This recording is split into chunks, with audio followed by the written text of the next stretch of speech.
सो है गाइस, कैसे हो? आई होप कि आप स्वस्थ और सुरक्षित होंगे।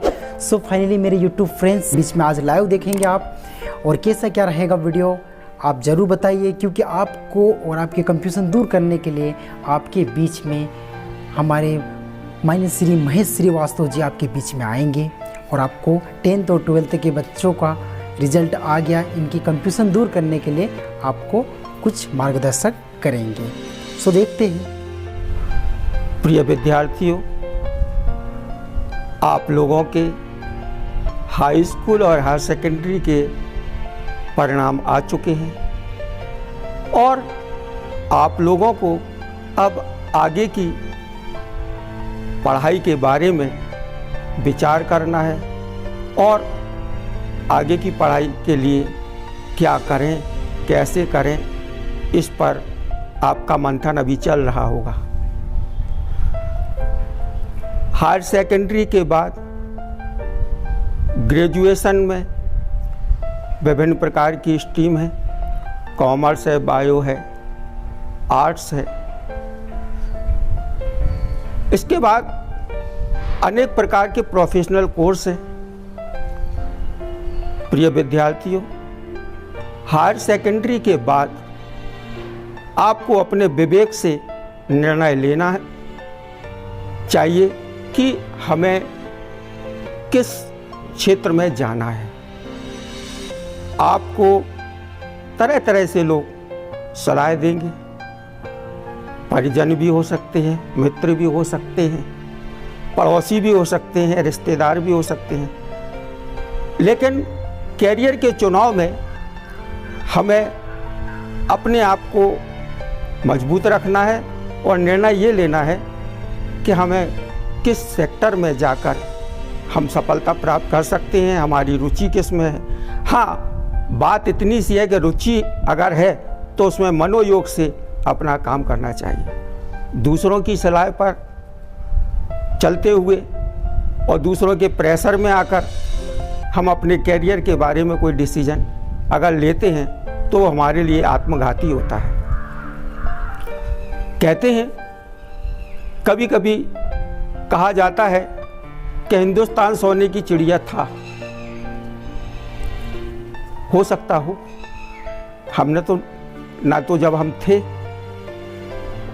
लिखा है तो हम मान लेते हैं, लेकिन आज एक मामले में सोने की चिड़िया है और वो है सलाहकारों की बात। एक ढूंढो 100 सलाहकार मिल जाएंगे। यदि हॉस्पिटल में जाकर कोई मरीज लेट जाए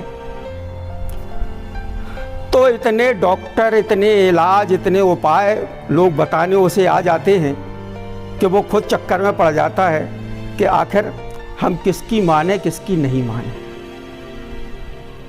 मैं इस उदाहरण को इसलिए दे रहा हूँ कि कैरियर के चुनाव के समय भी लोग आप लोगों को ऐसी ही सलाह दिया करेंगे और सलाह देने वाले स्वयं कंफ्यूज हो जाते हैं। एक एक व्यक्ति डॉक्टर, वैद्य और ओझा तीनों की बातें बता देता। अब वो जो मरीज है वो सोचे कि हम जाए कहाँ। इसी प्रकार जब हम कैरियर का चुनाव करने जाते हैं तो हमारे आसपास के लोग हमें बहुत चीज़ें बता देते हैं। इसलिए हमारा आपसे निवेदन यही है कि जिस सेक्टर में आपकी रुचि हो उस सेक्टर में जाने का प्रयास करें, लोगों की परवाह ना करें। गार्जियंस, माता पिता लोगों से भी अनुरोध है कि अपनी जिम्मेदारियां अच्छी तरह से निर्वाहन करें और अपनी रुचियों को दूसरे के ऊपर डालने का प्रयास ना करें। आप जो नहीं कर पाए, हो सकता है किसी भी सेक्टर में जाके आपका जो बालक है या बालिका है वो नाम कमाए।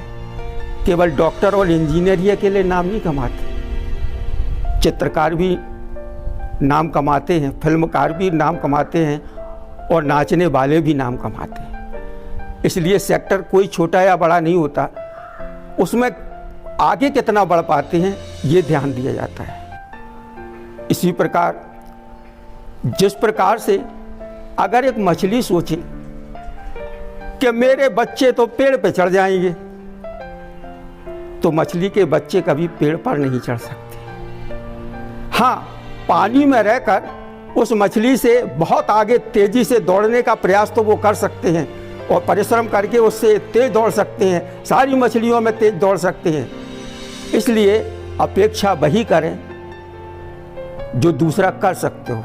हाई स्कूल परीक्षा उत्तीर्ण करने के बाद हमें क्या लेना है, 11वीं में किस सब्जेक्ट को चूज करना है, बायो में जाना है, मैथ्स में जाना है, कॉमर्स में जाना है, इस बात पर आप लोग विचार कर रहे होंगे। प्रिय विद्यार्थियों, आप जिस विषय में अपने आप को परफेक्ट महसूस करते हो उस विषय का चुनाव करें।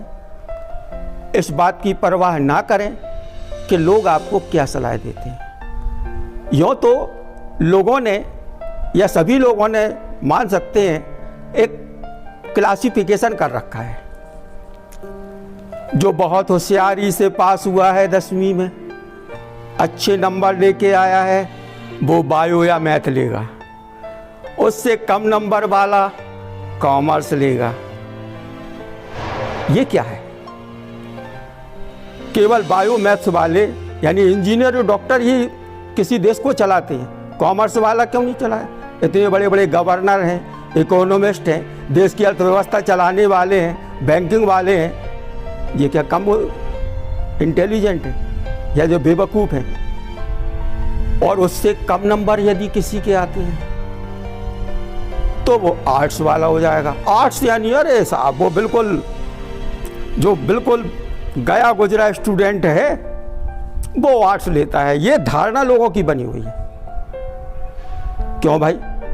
क्या इतने बड़े बड़े जो इतिहासकार हैं, इतने जो ज्योग्राफी के जानकार हैं, जो आपको भौगोलिक स्थितियों की जानकारी देते हैं, किस क्षेत्र में किस उपज के लिए कौन सी मिट्टी उपयोगी होगी, कहाँ पानी बरसेगा, कहाँ नहीं बरसेगा, मौसम कैसा रहेगा, ये डॉक्टर इंजीनियर से गए गुजरे हैं। इसका मतलब तो यही हुआ।